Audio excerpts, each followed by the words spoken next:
बिस्मिल्लाहिर्रहमानिर्रहीम और अस्सलाम वालेकुम। 4 अगस्त और पाकिस्तान में इतवार की सुबह। आज अभी तक की अहम खबरें और मेरा तजिया। सबसे पहले याद दहानी कि सोशल मीडिया फायरवॉल को नाकाम बनाने के लिए इस चैनल को सब्सक्राइब कीजिए अगर अभी तक नहीं किया। व्लॉग देखने के बाद इसे लाइक करें, कमेंट करें और इसके लिंक को व्हाट्सएप और दूसरे सोशल मीडिया पर शेयर कीजिए। अब आते हैं आज की खबरों की तफसील की तरफ। सबसे पहले तो आपको बताना है कि 4 अगस्त हो गया आज। पूरा 1 साल हो गया इमरान खान साहब को कैद किए हुए। 365 दिन हो गए, पूरा 1 साल गुजर गया है। उन्हें बेकसूर, नाहक और झूठे केसों के अंदर, जेल के अंदर जिन हालात के अंदर रखा गया है वो आपको पता है। इस सिलसिले में आज पाकिस्तान तहरीक इंसाफ पूरी दुनिया के अंदर प्रोटेस्ट कर रही है। कुछ जगहों पर कल कर रही है और कुछ पर आज कर रही है। इसी सिलसिले में आज अमेरिका और बरतानिया समेत हर जगह पर मुजाहरे हो रहे हैं। बरतानिया के अंदर आज तकरीबन दोपहर 2 बजे बर्मिंघम में एक मुजाहरा होगा जिसमें मैं खुद शिरकत करूंगा। मैं वहां पर जाऊंगा, आपके साथ हम आवाज़ होकर इमरान खान के लिए बर्मिंघम से आवाज़ उठाऊंगा। उसके बाद 2 बजे वहां पर ये मुजाहरा है। फिर शाम 6 बजे मैनचेस्टर के अंदर मुजाहरा है। वो भी आज ही है। आज ही 4 अगस्त बरोज़ इतवार को ही बर्मिंघम में 2 बजे है और आज ही 4 अगस्त बरोज़ इतवार जो है वो शाम 6 बजे मैनचेस्टर में है। वहाँ भी मैं हाज़िर हूँगा, 6 बजे भी, दोनों जगह पे हाज़िर हूँगा। दोनों जगह पर आपके साथ मिलकर इमरान खान की के हकूक़ के लिए, पाकिस्तान में इंसानी हकूक़ की जो पामालियाँ हो रही हैं उनके ख़िलाफ़, पाकिस्तान में डेमोक्रेसी की जो इस टाइम जद्दोजहद हो रही है उसके हक़ में वहाँ से आवाज़ उठाएंगे। अगर आप बर्मिंघम या मैनचेस्टर के करीब रहते हैं तो मेरी आपसे गुजारिश है कि ज़रूर इन प्रोटेस्ट में शामिल होइए। और अगर आप दुनिया की किसी और जगह पर हैं तो जहाँ भी ये प्रोटेस्ट हो रहे हैं वहाँ पर शमूलियत ज़रूर कीजिए। अब आते हैं आज की खबरों की तरफ। आज की पहली खबर देखने को आपको बहुत ही बेज़रर खबर लग रही होगी, लेकिन आप जब मैं आपको इस खबर के बारे में बताऊंगा तो आप के होश उड़ जाएंगे कि माल यहाँ से बनता है, कार्रवाई यहाँ से पड़ती है। मसलन खबर आपके सामने रखते हैं कि वाइल्ड लाइफ बोर्ड, जी हाँ, वाइल्ड लाइफ बोर्ड कि अब जो इंतज़ामात हैं वो वजारत दाखिला के सुपुर्द कर दिए हैं। मतलब मुल्क के अंदर जो वाइल्ड लाइफ की प्रोटेक्शन है, वाइल्ड लाइफ का हैबिटेट है, वाइल्ड लाइफ मतलब जो परिंदों की और उनके हकूक़ हैं या उनकी प्रोटेक्शन है, उसकी ज़िम्मेदारी अब मोहसिन नकवी साहब की वजारत को दे दी गई है। मतलब कि वजारत दाखिला को दे दी गई है। अब आप कहेंगे गिल साहब इसको टॉप स्टोरी बना दिया आपने, ये कौन सी ऐसी खबर है? अगर वो परिंदों की हिफाजत करना चाहते हैं तो इसमें कोई इतना बड़ा खाबा क्या है? क्या वो परिंदों का दाना खा जाएंगे? क्या करेंगे? मैं आपको बताता हूँ। जब हम हुकूमत में थे तो एक दफ़ा पता चला इमरान खान साहब को कि जो फैसल मस्जिद है उसके बिल्कुल पीछे जो नेशनल पार्क है, जी हाँ, वो नेशनल पार्क, पूरी दुनिया में जो लोग बाहर रहते हैं उनको पता है नेशनल पार्क क्या होते हैं। जो नेशनल पार्क होते हैं उनके अंदर किसी किस्म की कंस्ट्रक्शन नहीं की जा सकती। वो हैबिटेट होता है नेचुरल जानवरों का, इन्वायरमेंट की प्रोटेक्शन के लिए, जानवरों के हकूक़ के लिए, और ज़ाहिर है मुल्क के अंदर आलूदगी से बचने के लिए, बाकी तमाम चीज़ों के लिए उन नेशनल पार्क्स को प्रिजर्व किया जाता है। उनके अंदर किसी किस्म की कोई इंक्रोचमेंट नहीं होने दी जाती, बिल्डिंग्स नहीं बनने दी जाती। अब इमरान खान साहब को जब पता चला कि पाकिस्तान नेवी ने, जी हाँ, पाकिस्तान नेवी ने एक वसीओ अरीज़ गोल्फ पार्क जो है वो गोल्फ खेलने के लिए पीछे बना दिया है और जिसमें ज़ाहिर है वो नेवी की मलकियत है और नेवी के ही इंतज़ाम के अंदर है और आम शहरी पाकिस्तान का जो है वो वहाँ पर जाके गोल्फ नहीं खेल सकता, फिर सिर्फ नेवी के अफसरान खेल सकते हैं। और वो ज़मीन उनकी नहीं, वो बहुत ही कीमती ज़मीन, और कीमती इसलिए कि वो नेशनल रिज़र्व ज़मीन, नेशनल पार्क की ज़मीन है जिसके ऊपर टेक ओवर कर लिया गया, इंक्रोचमेंट कर ली गई, कब्ज़ा कर लिया गया। इसको नाजायज़ कब्ज़ा कहते हैं। अगर कोई इंडिविजुअल करे तो हम उसको बड़ा बुरा भला कहते हैं, लेकिन जब इदारे करते हैं तो हम समझते हैं ये तो जायज़ है। तो इमरान खान साहब ने कैबिनेट की मीटिंग में उस पर अहकामात दिए थे कि इसको खाली किया जाए क्योंकि ये परिंदों के रहने की जगह है। ये एक नेशनल पार्क है, इसको नेशनल पार्क की ज़मीन रहने दीजिए, इन्वायरमेंट को तबाह मत कीजिए। मुझे नहीं पता वो बाद में उसके ऊपर अब क्या हुआ होगा, मेरा तो ख्याल वो कब्ज़ा नहीं छोड़ा गया होगा, पर पता करेंगे उसके बारे में। मुमकिन नहीं है, यहाँ हुआ कब्ज़ा कोई छोड़ता नहीं है।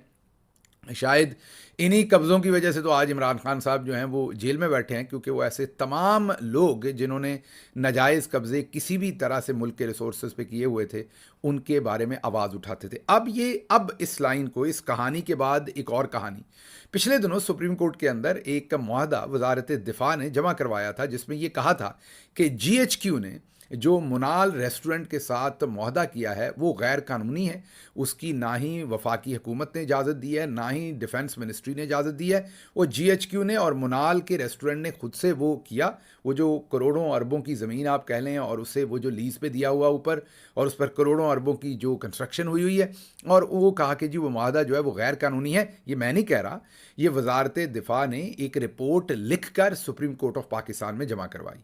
अब दोबारा ज़रा इस खबर को पढ़िए, जो आपको बेज़रर सी होम्योपैथिक सी खबर लग रही थी, वो अब आपको समझ आएगी कि इसके ऊपर ये चनों की रखवाली के लिए बकरे को क्यों बिठाया जा रहा है, मोहसिन नकवी साहब को यहाँ पर क्यों लाया गया। तो अब खबर दोबारा है कि वाइल्ड लाइफ बोर्ड वजारत दाखिला के सुपुर्द, मतलब कि तमाम जो नेशनल पार्क्स हैं, तमाम ऐसी चीज़ें उनके सुपुर्द, और वो फिर दबा दबा के अब यहाँ इंक्रोचमेंट्स होंगी और दबा कर ये ज़मीन लूटी जाएगी, और पता नहीं कौन कौन लूटेगा और इसमें से क्या क्या कुछ होगा, और कौन कौन से कॉन्ट्रैक्ट दिए जाएंगे, कौन कौन से ठेके दिए जाएंगे और लिए जाएंगे। ये है ये स्टोरी। दिखने में जो स्टोरियाँ कई दफ़ा आपको बड़ी होम्योपैथिक सी लगती हैं, आम सी लगती हैं, उसके बाद आप जब उनकी गहराई में जाते हैं तो आपको पता चलता है कि हर चीज़, जहाँ कब्रिस्तान के नाम पर भी लूट मार की जाती है इस मुल्क में, हर चीज़ के नाम पर, मतलब अब आप कहेंगे गिल साहब ये क्या कह दिया आपने कब्रिस्तान के नाम पर। बड़ी बड़ी जो कॉलोनीज़ हैं वो टैक्स से बचने के लिए और डेवलपमेंट चार्जेस से बचने के लिए और एनओसी जब लेते हैं तो ज़मीन का एक बड़ा हिस्सा कह देते हैं ये कब्रिस्तान के लिए, हम कॉलोनी नहीं बना रहे, यहाँ कब्रिस्तान है। जब ज़मीन बिक जाती है, जब लाइसेंस मिल जाते हैं, जब टैक्स चेक्स के मामलों से बाहर निकल आते हैं, तो उस ज़मीन को भी प्लॉट बनाकर बेच देते हैं। बाद में वहाँ कब्रिस्तान नहीं होता या छोटा सा होता है। अगर 20 कनाल रखे थे कब्रिस्तान के लिए तो या 30, तो बाद में 2 कनाल, 4 कनाल, 6 कनाल वहाँ बच जाते हैं, बाकी सब बांट दिया जाता है, बेच दिया जाता है। तो हर चीज़ इस्तेमाल होती है, हर चीज़ का नाम इस्तेमाल होता है, हर चीज़ के अंदर दो नंबरी है। तो अब ये जो वाइल्ड लाइफ का मामला है, इसके अंदर भी बहुत बड़ा खाबा है जो लगाने की पूरी ये कोशिश की जा रही है। बहरहाल अगली खबर की तरफ चलते हैं। अगली खबर है जी, मखसूस नशिस्तों के केस में 2 जजेस ने इख्तलाफी नोट लिख दिया। जी हाँ, अभी तक जो 8 जजेस ने फैसला किया हुआ है, जो ज़ाहिर है मेजॉरिटी जजेस हैं जिन्होंने फैसला जारी करना है, और क्योंकि मेजॉरिटी जजेस को हेड कर रहे हैं जस्टिस मंसूर अली शाह, और वो प्यूनी जज भी हैं, मीन सेकंड सीनियर मोस्ट हैं आफ्टर जस्टिस काजी फायजी साहब, आने वाले चीफ जस्टिस ऑफ पाकिस्तान हैं। तकरीबन अब 82 डेज़ रह गए हैं उनके आने में। उन्होंने ये फैसला तहरीर करना है, लेकिन 2 जजेस जस्टिस अमीनुद्दीन और जस्टिस अफ़गान, उन्होंने वेट नहीं किया, उन्होंने अपना इख्तलाफी नोट लिख दिया, और इख्तलाफी नोट भी ऐसा लिखा है कि आप पढ़कर अश अश कर उठें, क्योंकि उस इख्तलाफी नोट के अंदर कोई भी चीज़ कानूनी नहीं है, मीन कानून की बहस नहीं की। ये बहस इस उन्होंने फैसला तो अपना इख्तलाफी नोट में ये दिया कि तहरीक इंसाफ को ये सीटें नहीं मिल सकती, सुन्नी तहरीक को भी ये सीटें नहीं मिल सकती, ये सीटें नून और पीपल्स पार्टी के पास ही रहेंगी, और अगर सुन्नी तहरीक और तहरीक इंसाफ को ये सीटें देनी है तो आइन का आर्टिकल 51 और पता नहीं कौन सा आर्टिकल है, 3 आर्टिकल्स, उनको तोड़ना पड़ेगा, और उनको तोड़ने के बाद ये सीटें दी जा सकती हैं। तो आइनी तौर पर ये सीटें नहीं दी जा सकती। दूसरे लफ्ज़ों में वो ये कहना चाह रहे हैं कि सुप्रीम कोर्ट के जो 10 जज हैं, 11 जज माजरत के साथ, क्योंकि जो दूसरे 3 हैं उन्होंने भी वो सीटें किसी न किसी तरह से पीटीआई को ही दी हैं या सुन्नी तहरीक को दी हैं। काजी साहब समेत इन सब जजेस ने आइन तोड़ा है और आइन की खिलाफ वर्जी की है। जब वो कह रहे हैं कि इन्होंने आइन तोड़ा है और आइन की खिलाफ वर्जी की, तो इसका मतलब तो फिर ये हुआ कि आइन तोड़ने वाला तो गद्दार होता है, उस पर तो आर्टिकल 6 लगता है। तो ये जो 2 जजेस हैं, इन्होंने जो इख्तलाफी नोट किसी की फरमाइश पे लगता है लिखा है, ये अब इख्तलाफी नोट ये कह रहा है कि मेजॉरिटी जजेस ने, मेजॉरिटी यहाँ पर 8 की बात नहीं हो रही, क्योंकि बाकी 3 ने भी पीटीआई को ही किसी ना किसी तरह से सीटें दी थी, इवन काजी साहब ने भी। तो ये 2 जजेस दूसरे 11 जजेस को आइन शिकन कह रहे हैं, उन पर गद्दारी का मुकदमा होना चाहिए, कह तो नहीं रहे, लेकिन उससे इन्फर तो यही होता है। और इन्होंने उसमें और भी बहुत सारी बातें की। उसमें ये बताया कि जो इलेक्शन कमीशन है उसने ये कहा कि सुन्नी तहरीक ने तो इलेक्शन में हिस्सा ही नहीं लिया, हालांकि ये झूठ है। मियाँ वाली की एक सीट पर उन्होंने फॉर्म 47 के अंदर जिक्र किया हुआ है सुन्नी तहरीक का, जो फॉर्म 47 उन्होंने सुन्नी इत्तेहाद कौंसिल का, सुन्नी तहरीक मैंने कह दिया, सुन्नी इत्तेहाद कौंसिल का उन्होंने जिक्र किया हुआ है फॉर्म 47 के ऊपर, खुद जिक्र किया हुआ है उन्होंने, इलेक्शन कमीशन ऑफ पाकिस्तान ने। तो इन जजेस ने गलत बयानी की है, या ये बिल्कुल इन्होंने ये, मैं ये कह सकता हूँ कि इनको इसका पता नहीं था। जो भी है, दोनों सूरतों में गलत बात है। तो अब इसमें 2 चीज़ें आती हैं। अगर तो ये कह रहे हैं कि आइन शिकनी हुई है, मतलब 11 जजेस ने आइन तोड़ा है, तो फिर तो ये अपने साथी जजेस को आइन शिकन कहकर उन पर ये कह रहे हैं कि उनके ऊपर केस होना चाहिए आर्टिकल 6 का। और अगर ये कह रहे हैं कि उन्होंने आइन नहीं तोड़ा तो फिर ये गलत बयानी कर रहे हैं दोनों जजेस।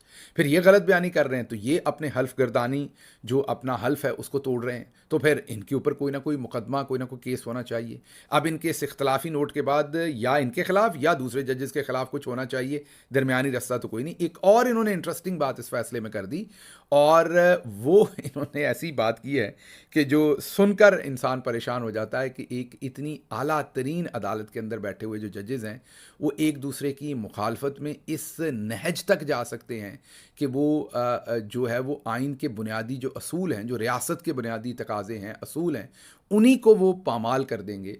और वो उन्होंने ये कहा है कि कोई भी रियासती अदारा, जी हाँ, ये गौर से सुनिएगा, इन दो जजेस ने ये कहा कि कोई भी रियासती अदारा सुप्रीम कोर्ट के गैर कानूनी अहकामात को मानने का पाबंद नहीं है।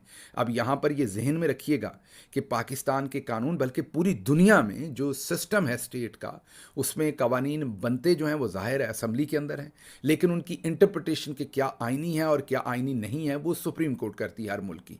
अब ये दो जजेस जो हैं वो पूरे सिस्टम को कोलैप्स कर रहे हैं और ये कह रहे हैं कि सुप्रीम कोर्ट के गैर आइनी, मतलब इनके मुताबिक सुप्रीम कोर्ट के अहकामात गैर आइनी भी होते हैं। हालांकि इन ट्रू सेंस तो सुप्रीम कोर्ट जब फैसला करती है तो वो एक्चुअली हमारे लिए एक्सप्लेन करती है कि ये जो सीधी सीधी बात पे हमें अगर आइनी बात नज़र नहीं आ रही तो वो हमें दिखाते हैं कि ये आइनी है और ये आइनी नहीं है। मतलब कि सुप्रीम कोर्ट के फैसले आइनी ही होते हैं, वो गैर आइनी नहीं होते, अनलेस कि कोई 2/3 मेजॉरिटी से उनके खिलाफ कोई ऐसा कानून पास करवा लिया जाए, आइन में अमेंडमेंट करवा ली जाए। तो अब ये दो जजेस एक किस्म की रियासत में बगावत करवा रहे हैं ये बात कह के कि कोई और अदारा सुप्रीम कोर्ट के गैर आइनी अहकामात को ना माने। समझ से बाहर है मेरे, कोई दो जजेस इस तरह की बात कैसे कर सकते हैं, इतना दूर कैसे जा सकते हैं इन मामलात के अंदर। बहरहाल वो गए हैं और उन्होंने ये चूज़ किया है ये सारा कुछ, और ये सब कुछ उन्होंने कहा है जो मैंने आपको बताया। उन्होंने पाकिस्तान के जो इदारे हैं उनको ये कहा है, इसमें सिर्फ फ़ौज के इदारे की हम बात नहीं कर रहे हैं, उन्होंने तमाम इदारों को, इंस्टीट्यूशंस को कहा है कि कोई भी इंस्टीट्यूशन जो है वो पाबंद नहीं है सुप्रीम कोर्ट के गैर आइनी अहकामात को मानने का। मतलब कि वो कह रहे हैं कि सुप्रीम कोर्ट ने गैर आइनी अहकामात दिए। बहुत ही ये इंटरेस्टिंग सारी की सारी सिचुएशन है जो आपके सामने हमने रखी है। अच्छा जी, अगली खबर जो है वो इजराइल के ऊपर रॉकेट से हमला हो गया जैसे पहले हुआ। बहुत सारे बेशुमार रॉकेट दागे गए हैं। वजह वही इस्माइल हानिया साहब का जो कत्ल हुआ था, शहादत हुई थी ईरान के अंदर। और अब ईरान के जो नेशनल गार्ड्स हैं उन्होंने एक स्टेटमेंट जारी की है जिसमें उन्होंने कहा है कि किसी ड्रोन से या मुल्क के बाहर से हमला करके इस्माइल हानिया साहब को शहीद नहीं किया गया, बल्कि उन जहाँ पर वो रह रहे थे, जिस कंपाउंड में वो रह रहे थे, घर में रह रहे थे, उसके पास से एक छोटा गाइडेड मिसाइल छोड़ा गया जिसके ऊपर सिर्फ 7 किलो के करीब बारूदी मवाद रखा गया। और वो नेचुरली आर्टिफिशियल इंटेलिजेंस से ड्रिवन होगा वो, जिस तरह का वो मिसाइल कह रहे हैं। और वो पहले उनके घर के अंदर आया और वहाँ जहाँ वो थे वहाँ पर वो मिसाइल फटा, इसलिए ये मिसाइल बिल्कुल उनके गिरदो नवाह से कहीं से किया गया। और वो ये भी शक का इजहार कर रहे हैं कि इसमें शायद अमेरिका की भी कोई शमूलियत हो। ये उनके जो नेशनल गार्ड्स हैं ये उनका कहना है। बहरहाल उस सिलसिले में उनकी तदफीन कर दी गई है इस्माइल हानिया साहब की, और उसके ऊपर ईरान ने यह भी कहा था कि हम बदला लेंगे। अब रॉकेट्स के साथ हमला हो गया है इज़राइल के ऊपर। इस टाइम बेशुमार रॉकेट्स हैं उनकी फ़ज़ा के अंदर जब हम आपसे बात कर रहे हैं।